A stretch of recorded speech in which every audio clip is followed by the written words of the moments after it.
Go, there goes Gebriwet, the man of the moment, frankly. Anthony Familietti, the late entrant to this one, 34 years old now. His personal best 13:11 was back in 2007. But Jaylan, there's an interesting addition to this field. The world champion over 10,000 metres back in 2011, still the reigning. On your mark. So here we go. Then 11 starters. They're looking for 62 seconds per lap. It's 12:55 pace. If they can get anywhere near that in these conditions, it would be excellent running. It would take them to 3,000 in 7:45. So away they go.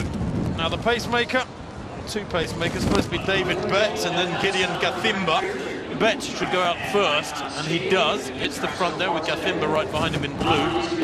Gebremeskel in third place in the yellow on the inside there.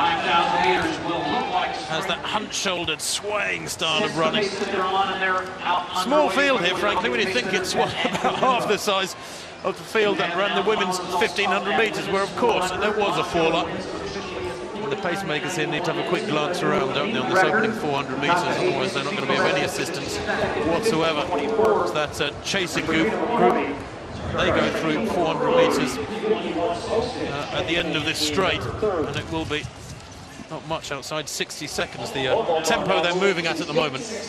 You made the point about Ibrahim Jaylan of Ethiopia winning that 10,000 title in 2011.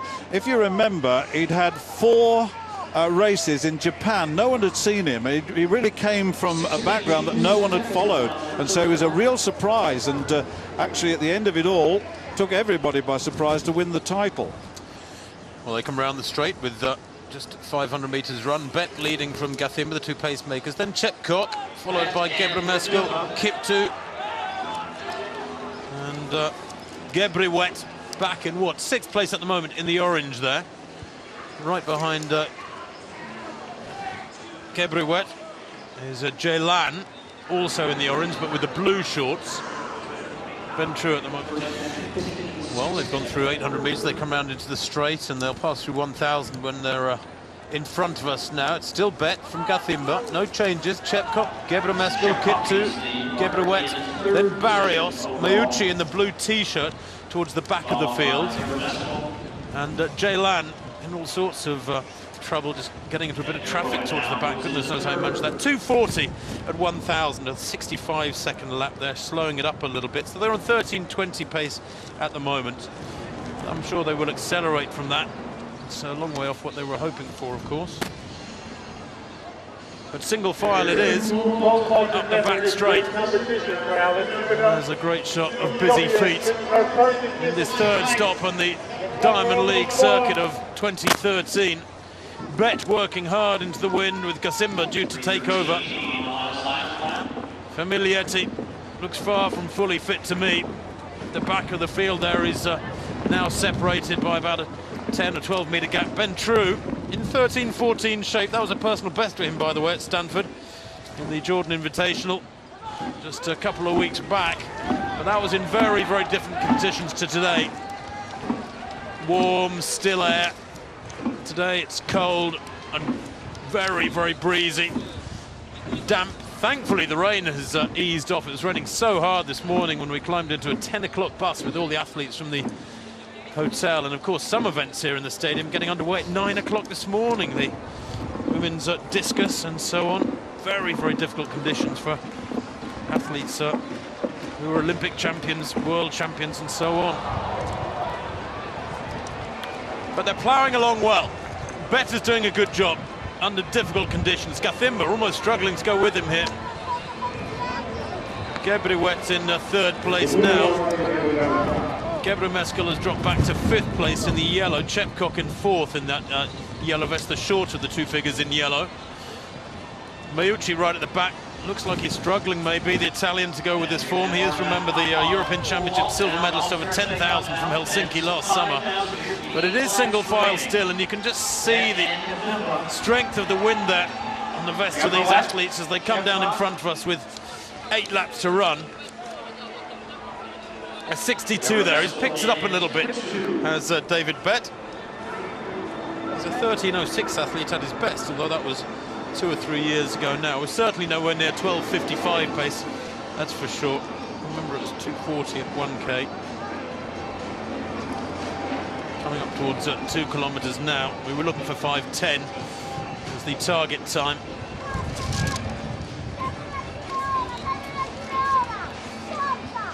But it's a 5:18, a 2:37. They picked it up a little bit. That's better. Brave running, frankly, in the conditions. Anything under, very far under 13:20 in these circumstances would be good running. Gathimba, though, now in the blue takes over. Gebriwet looking very much up for him, staying close to him. He had that fabulous win in Doha over 3,000. He was only 11th in the Olympic 5,000 last year, but when he won in Doha over 3,000, he was 19 the day after the meeting. He's only just 19. And he was only, what, 18 and bits when he ran in the Olympic final in London. He's the only man to go with Gathimba at the moment. Gebremeskel in 4th place now, has just been overtaken by Chepkok and looks to be suffering a little bit, and the gaps are beginning to widen here. Kiptu back in 5th, struggling to go with this. Jaylan, quite an ungainly mover in his own way, isn't he, Jaylan? Rather awkward-looking mover. Speaking of awkward, I must admit, Stuart, going back to that women's 400 metres a few minutes ago, I was really shocked at Christina Hurugu. She looked like she was really struggling to stay in her lane around the second bend. She was all over the place. Yeah, she was. It was very disappointing. I misjudged that, I must admit, but it was a very, very good race by Moncho. Anyway, this is a race being paced by Gathimba. I think we'll forget the times at the moment, although it's going to be fairly respectable, I would think. And Jaylan is now, what, about 30 metres off the lead at the moment. It's very well spread now, isn't it? It is, yeah, and it's a strange race the way it's unfolding. 62.8 that lap, so he's pushing it along here, Gathimba, determinedly. It's been 62 point for each of the last 2 laps, and Gebriwet's doing the right thing here. He's tucked right in, trying to get into the slipstream of Gathimba. 33 years old now, Gathimba, silver medalist in the African Championships back in 2008 at 1,500 metres. He's been a useful athlete in his time. 3:33. He ran in Zagreb a couple of years back, but now Gebriwet takes the lead. He's decided enough is enough. He wants to widen that gap on his chasers, and he pushes on. And you saw a quick shot there of Miucci, who is now almost 100 metres behind Gebriwet. Gathimba's job is done. He steps aside there, top of picture. Chepkok in 2nd. Gebremeskel in 3rd. Remember, the Olympic silver medalist really struggling to go with this mid-race surge from Gebriwet, who looks absolutely full of running. He's oblivious to the conditions. 3,000 metres there, 7:53. He has picked it up at 2:35. Remember, it's gone 2:40, 2:38, 2:35. And he has this race sewn up, barring disaster now, does young Gebriwet, from the Tigray region of northern Ethiopia. Of course, these youngsters born and bred in at altitude. In fact, just last week I was at a road race in India, and I was chatting to one of the Kenyan athletes there, and they were saying how their 3-year-old daughter runs a couple of kilometres to school every day and a couple of kilometres back. 3 years old, jogs to school a couple of kilometres. So 6 kilometres of 4 or 5 kilometres of training every day from the age of 3 or 4. You can understand why these East Africans, be they Kenyan or Ethiopian or Tanzanian or Ugandan, can produce such stunning talents who are still deeply embedded in their teenage years. And Gebriwet comes down through below us now with 4 laps to run, and the gap back to Chepkok is probably 35, 40 metres. Yeah, and Jaylan has now moved into 3rd place now, trying to take close order. He's gone past Gebremeskel. Ben True moving through very well too. He's into 4th place now, just behind Jaylan. He's running a really sensible, smart race here, although he is, what, 70 metres behind Gebriwet. Chepkok then, fighting on gamely. Vincent Chepkok, the bronze medalist in the World Cross Country back in 2011. Indeed, 9th in the World Championships at 5,000 back in 2009. Hasn't quite yet hit the heights of some of his compatriots. Coached by Patrick Sang, an Olympic steeplechase bronze medalist in Barcelona back in 1992. Chepkok, so some wise advice has been put his way, but that advice aside, he's still, what, 50 or 60 metres behind Gebriwet now, has 3 laps to run in front of us. Another 62 there from Gebrewet. No wonder he's staying well clear of this field, indeed, stretching away from them. It's a fabulous effort in awful conditions, frankly. Can't remember the last time we had to sit in a stand and be this cold commentating on a Diamond League meet, or indeed any other summer athletics meeting. And I don't suppose it's much warmer down there on the track. There might be a degree of shelter from the strong breeze across the eastern side of New York here on Randall's Island. If anything, Chepcock might have closed a little bit. 4 kilometers in 10:29, a 2:36 there. So really good running from Gebrewet and Chepcock, who battles on in isolation. The gap behind him back to Ben True, probably only about 30 meters now. Yeah, indeed, and just to repeat, this fellow is going to go and double up at the 5 and 10,000 meters in Moscow in the World Championships. He's coached by Tolosa Kotu.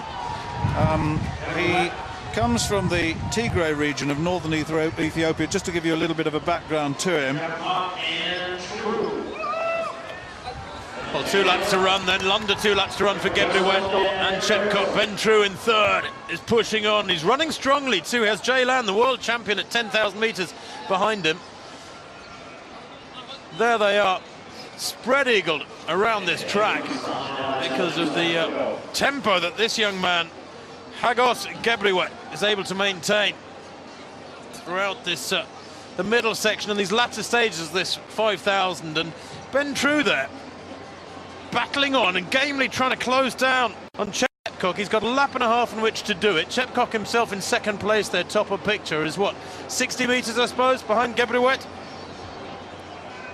Gebrewet, of course, has got to contend with the Ethiopian trials first before getting selection for Moscow. And the Kenyan and Ethiopian federations are very, very choosy when it comes to selection for their teams at 5,000 and 10,000. Some strange decisions have been made, so they do need to qualify by right from those trials. As Gebrewet hears the bell, then Chepcock goes through. Then Jaylan, who just grabs third place there as they go through the bell from Ben True, who's having a fabulous run here. The rest of them way, way back down the track, including Gebremeskel, who is really strong. He's only just gone through. He's probably 120 meters behind this man Gebrewet now. He's gone 240, 238, 235, 236. And now, with 200 meters to run, he looks to have eased off a little bit. Chepcock has closed him down perhaps a bit more, perhaps 30, 35 meters down, as you can see across the top of that shot, with Jaylan and Ben True having a little battle of their own to the top right of picture.